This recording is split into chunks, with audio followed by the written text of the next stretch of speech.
5 Questions with LeRoy Butler. Now, here's Tom Silverstein. Hello, everyone. Welcome to 5 Questions with LeRoy Butler. We're on the short week following the Packers' Monday night victory over the Detroit Lions. And normally we'd be in the studio, but with such a short week between games, we're going video. So, what'd you think? Well, I knew it was a catch-22 game that if they beat them, you media people, well, it's Detroit. If they lose... Wait a minute. You're on a radio show. You are a media person. Don't even go there. Anyway, start that over. You asked me. Now, I got the floor, okay? Yeah. But I'm here to fact check you. No, we don't have fact checking. But if they had lost, y'all want everybody fired. But I'll say this, though. The eye test, Tom, just don't look right. And I think people are happy they won, but it's a yeah, but. And actually, I'm really disappointed, but I got a feeling we'll revisit this. I'm disappointed we didn't do X's and O's in the studio because that pick play, rub play has happened 2 weeks consecutively. Tom, you don't think George Kittle and Deebo Samuels is going to stack together in the red zone and go underneath each other? They got to figure that out. Yes, they have to figure it out because it's an issue the last 2 weeks. Yeah, and LaFleur said today that it was a mix-up. Now, the other one was, they didn't position themselves correctly, the one in New Orleans. Mm-hmm. They both sat at the same depth, I think. Yep. Isn't that the problem? And then makes it easy. Yeah, this one, Kevin King didn't understand the defense changes when it's inside the red zone. So he thought he was playing zone. It's normally a zone call, except when they're in the red zone.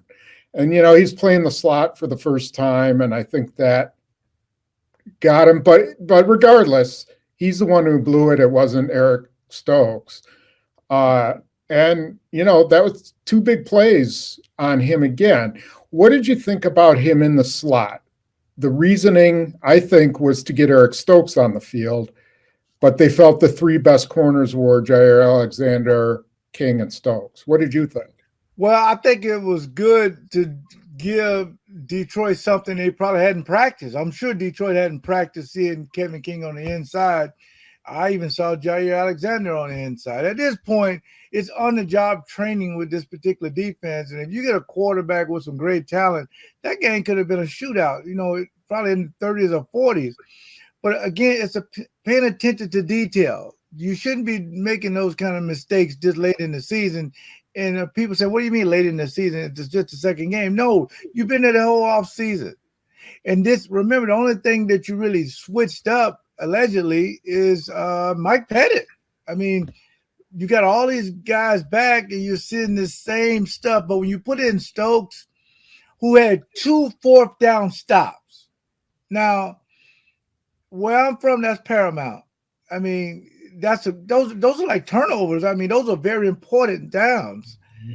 So it just seemed like to me, it's a lot of, look like guys are pointing and confused. And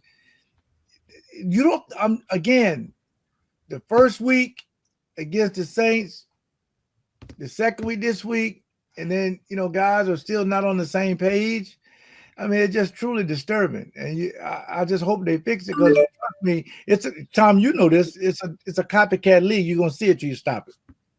I think what's also an issue here that is highlighting the mistakes in the secondary is that they're not getting to the quarterback, and some of those plays, the long one to that Kevin King gave up to Quintez Cephas was really a scramble play because he had him covered on the slant, and then Goff had all day to just wait for one of those guys to get open.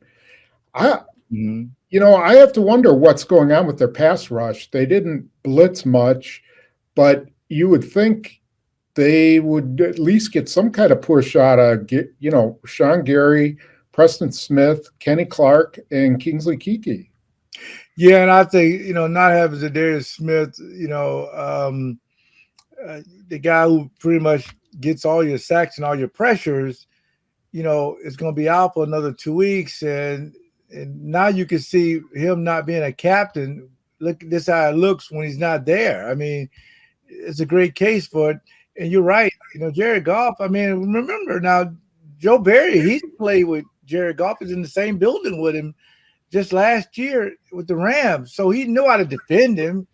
And then you reported something I thought was very interesting. I actually follow you on Twitter, if you can believe that or not, at Tom Silverstein.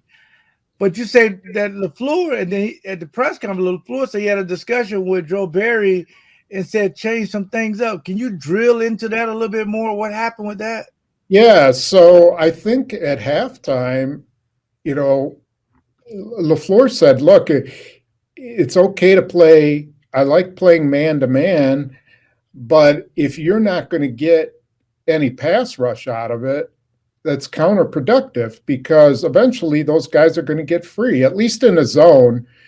Your guys can move with the receivers who are scrambled, are in the scramble mode. You have your eye on the quarterback. Mm-hmm. You basically don't give them as much room. But if you're going to play man-to-man, then you got to get pressure on the quarterback. And so he told them, do one or the other. Either sit back and zone and rush 4, or let's start blitzing. And I think, Barry picked the right choice, which was he started sending Devondre Campbell. He sent Adrian Amos once. He just started bringing a couple more rushers. Now, do you have a problem with that, or does it makes Barry look like he don't know what he's doing? Yeah. He looks like a control guy. I mean, how does it look? No, in my opinion, that's the right thing for LaFleur to do. Exactly. Tell him what you want. Isn't that what you think? No question about it, because Holmgren always stuck his head in our meetings, or he'll hit that button and talk to Fritz. Hey, I need a little bit more pressure. It's just that we never really knew about it. So when you guys asked LaFleur, whether you asked him or not, when he openly talked about it, I think it caught some people by surprise. Mm-hmm. Because right now Joe Barry is like a lightning rod, and he really shouldn't be. Really, I mean, because if you create a one-on-one in the pros, that's pressure. Okay, he created some one-on-ones. Guys got to win one-on-one battles. Yeah, that's what Reggie White would pray for. I mean, I know these guys not Reggie White, but Keith McKenzie, he'd love that. If he created where he's one-on-one with a guy because he felt like he could beat him, but the pressure up the middle. But I didn't think he created one-on-ones, because think about it. They kept probably 6 guys in to block on almost every play. That's a good offensive line, though. Yeah, they're pretty good. I mean, they're okay. Their right tackle is coming off a terrible game. Their left tackle is out. But that's Ragnar and Sewell. Hey, man. Yeah, those are 2 really good players. Yeah, no question. But here's the thing. You're rushing 4 against often 6, and I'm sorry, you're just not going to win all that often. You should win occasionally. Like a Zadarius Smith is going to beat a double team every once in a while. Rashawn Gary should beat a double team every once in a while. Preston Smith, same thing. Or when they get a one-on-one, they should win it. But that's what I'm saying. When you get a one-on-one, but if they're going 4 against 6 time, well, isn't it unfair to Barry to blame him? He's not getting pressure because he got 4 against 6. I mean, yeah, because he's not only bringing 4. I mean, why isn't he, running stunts? Why isn't he running a corner off the edge? Something to shake up Jared Goff. You can't just let that guy sit there in the pocket. And I think the same is going to be true of Jimmy Garoppolo on Sunday, don't you? I mean, you got to get some pressure on that guy. You got to get him off his spot. I mean, I remember a couple of years ago, he only threw the ball 9 times because they couldn't stop the run. So, I mean, San Francisco has been, has prevented the Packers from going to the Super Bowl a couple years ago. Obviously, last year was Tom Brady, but it's just that system. And I think LaFleur is correct. Get the quarterback off his spot. Because when they did that, look what happened. Interception, fumble, but that's when they were going ahead. Mm-hmm. They could tee off, on the pass. Yes. So let's hope the defense play better. But I before we move to the offense, I just think that they got to keep moving parts around. Bring in Stokes. You want to move King inside. But one thing about inside, Tom, you know this because I played it. When you go inside, you're going to be with guards pulling, fullbacks are going to block, and they're going to run the football. Every time you see King, from now on, is untaped. If he's on the inside, they're going to run the football downhill at him. So we have to be better against the run. The other thing is that with Barry's defense, I wonder if that front four's responsibility, unlike Pettin's defense, the front four was go. With Pettin, they were pass first, run second. And Barry seems to be run first, pass second. I mean, he's talked about that stopping the run is imperative. And I think that slows, if you're only going to rush 4, those guys have run responsibilities first. And that's hard to pass rush when your first move is, okay, I'm looking for the run. Don't you think? I mean, yeah. On the weak side, we had Santana Dotson in a 3 technique. We would give him a jet call. Jet. That means he can just go straight to the passer. Gilbert Brown on the strong side, we would give him a 2 gap. And he just hit, the basically the guard and the tackle to make sure they don't go out on George Kuntz. So he was the 2 gap guy. A lot of teams like that. To the strong side, you play run. To the weak side, that guy's playing pass. Mm-hmm. So you got to have a happy medium with that. Otherwise, if you can't, get to the quarterback, and they got 4, 5 seconds, 7 seconds, somebody gonna be wide open. Yeah, I agree, and they need to figure out how they can get pressure on the quarterback. It's so imperative. So let's flip and talk about the offense. And so you look at Aaron Rodgers' numbers; they were very good. 4 touchdowns. I think it was 22. Wait a minute, I see your energy going down. What are you giving me these stats for? You finna say is a but in there somewhere? Yeah, there's definitely a but in there. Oh, here we go. 22 for 27, 255 yards. Yeah. Yeah, you have to like the fact that they got the ball in Aaron Jones's hands. And they got the ball in their 3 top playmakers, Jones, Adams, and Tanya. Yes. But that was also it. Nobody else did much anything. MVS, no catches. Lazard, no targets. No. Amari Rodgers didn't play a single snap. A.J. Dillon, 4 carries. What do you make of that? Well, I got a suggestion at the end of this. First of all, don't play with me. Don't play with me. Aaron Rodgers made 3 or 4 throws only he can make. No other quarterback in the league can do it or ever played. Nobody. The laser that he threw to Tunyon, fire. And the 50-yard bomb over 17's shoulder. These are platinum throws. Mm-hmm. But to your point, which is correct most of the time, I will admit, running Aaron Jones opens all that up. Now those safeties got to come on. You got to come up. You can't sit back there. You can't do that. You got to come down and help. Now I will say this, because I know what people are saying. Well, Tom, LeRoy, they got rookies back there. They got all these inexperienced. Hey, I get it. But you still have to run your offense, and your offense is 33. That's what it's all about. When Aaron Jones is doing what he's doing in this offense, they average 31.5 points. If you don't run the game, then you're going to struggle. But, hey, I like the way they were getting Devontae the ball. Tunyon was getting what he was going to get. But you are right. Can I give you my suggestion now? Mm-hmm. Can I play media guy for a second? Just for a second? Mm-hmm. With me, I would trade a draft pick, second round, whatever, to go get Claypool, that kid up in Pittsburgh, number 11. Big old tall receiver, fast. He's wasted in Pittsburgh, which you'll play them in a couple weeks. Chase Claypool, I think is his name. They need another receiver that's a difference maker because they just don't have it.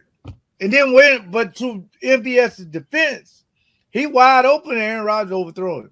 Mm-hmm. So, and those are throws that, because they're saying, wait a minute, LeRoy, you're talking at both sides of your mouth. You're saying Aaron Rodgers that's what I was lasers, but he's missing guys. So, hey, two things can be true, though, right? In my world. I like Matt LaFleur. I like the way his offense gives you that two-headed monster of running the ball. Aaron Rodgers is the best play-action quarterback probably in history, other than maybe Steve DeBerg or somebody. Remember Steve DeBerg? Mm-hmm. To watch him play. I mean, the guy, so they're gonna make those plays. But the last thing I'll say, I got to give a lot of credit. This should be a headline to Josh Myers. Aaron Rodgers had hard counts. It made me jump on my couch. Never snapped the ball. Mm-hmm. Aaron wanted, got a free play. Let's go. Got 12 guys. Let's go. Snaps it. Brilliant. I mean, that's the offense. Yeah. The free plays, we love that. So shout out to Josh Myers. Yeah, he did do it. I got one more question real quick. Mm-hmm. Runyon was in for Patrick? Yes. Is he hurt? So Lucas Patrick was coming out of the concussion protocol. Okay. And he practiced on Friday, but they in a limited fashion, and they just figured that Runyon had taken the majority of almost all the snaps at guard during practice that week. So they figured, well, they'll just start him, give Patrick another week. They're saying it is a week-to-week competition. Yeah. Runyon, I think, gives them a little bit more in the run game than he's bigger. Patrick does. Yeah, it gives them some bulk there. Yeah. Patrick is just more reliable. That's a great way to put it. Okay. Yeah, you're not going to get a lot of guys just blowing by him right and left. I haven't watched all. You may not get that job back. I'm just saying. Well, it's tough. Yeah, you never want to get out of the lineup because you never know when you're going to get back in. But that's a decision they'll make game to game. Like, are they going to run it? Maybe they keep Runyon in. Are they going to pass it a lot? Maybe they go with Patrick. I don't know. So do you think they'll start Stokes over King? I think they should. I think, I am really kind of torn. I like Chandon Sullivan. I think I do too. He's a decent slot corner. Yeah. And I understand the logic. The logic is just like the offensive line. It's like play your best players. And they view Kevin King as their second best corner. And probably Stokes is their third and Chandon Sullivan is their fourth. But King has to show that he's still the second. They're sort of in a process of working him back in after being injured in camp. Okay. And then at some point he has to stop giving up 40-yard plays and touchdowns. And if he doesn't, don't you have to start Stokes? Yeah, what do you lose? Like I said, he had 2 fourth-down stops. The kid got the speed. I didn't see a big enough sample size. I think you have enough sample size now to try him out because they're going to play Deebo Samuels, who had a great start to the season, and George Kittle. And these guys have put up big plays before on this secondary. So it's going to be, a good game. I think that you can take me to my prediction. Tom, I'm going to tell you, let me answer. You want to cover something else? Yeah, no, you brought this up and you said Deebo Samuel. And I think that they got to figure out a way to use Jair Alexander in a more, you have a dominant player, a guy who is really good in coverage. And so either you have to put him on a Deebo Samuel the whole way, or you have to put him, maybe you have to put him in the slot, let him blitz a little bit. The guy's tough. He's a good tackler. He's fast. I don't know. Maybe they're not getting the most out of him. I wonder. Here's something to think about. Because I think about rather having him on one side because you can eliminate that side and Right. work the other way. Put him in the middle. It seems like you got two deficiencies on the outside. You got a rookie and Kevin King. They'll just go to those guys because Jair is stuck in the middle. Right. If they put him on one side, maybe I can get the other side help. And then, so it's something to talk about because they will move Samuel around. He's in the backfield. He's in the slot. He's at the X. He's at the Y. Yep. He's at tight end. This guy's amazing, man. But him and George Kittle, I mean, we'll have to see how they defend those guys. Yep. Okay, let's go to your prediction. Yeah, this is purely eye test. I mean, San Francisco, won a tough game last week, 17-11. Philly, of course, they beat Detroit. And it's just a team that the Packers can never consistently beat on. It's just something about Shanahan and LaFleur about gathering information on each other because they kind of similar offense and things of that nature. I think it'll be I think the San Francisco wins 31-28. And I think it's going to be a shootout. But again, I think the good thing about it, though, Tom, it's a national televised game. The Packers can show America which team is it. Yeah. The first half of Detroit, the second half, or the team they saw in the Saints. Yeah. I think it'll be really interesting. I'm interested to see if Kyle Shanahan uses Trey Lance at quarterback a little bit. Yeah, I don't think he played last week. So they may do a little duel something. Yeah. He loves to pull out all kinds of stops against. Yes, he does. Oh, he loves it. He loves it. And LaFleur and vice versa. It's a guy that when you have a coach with a guy, because if you had your team and I had mine, of course mine would beat yours, I would look forward to playing one of my best friends and probably mentors. I would love that. But at the end of the day, beat these guys will be huge morale booster. It really would. Yep. So let's just see what happens. All right. Good deal. So we will. Are you available before the game on Sunday? I can check my schedule. I'll check with my executive. Yeah, we'll call your Bill Schultz. Maybe we'll do something. Follow Tom on Twitter at Tom Silverstein. Follow me at Leap36.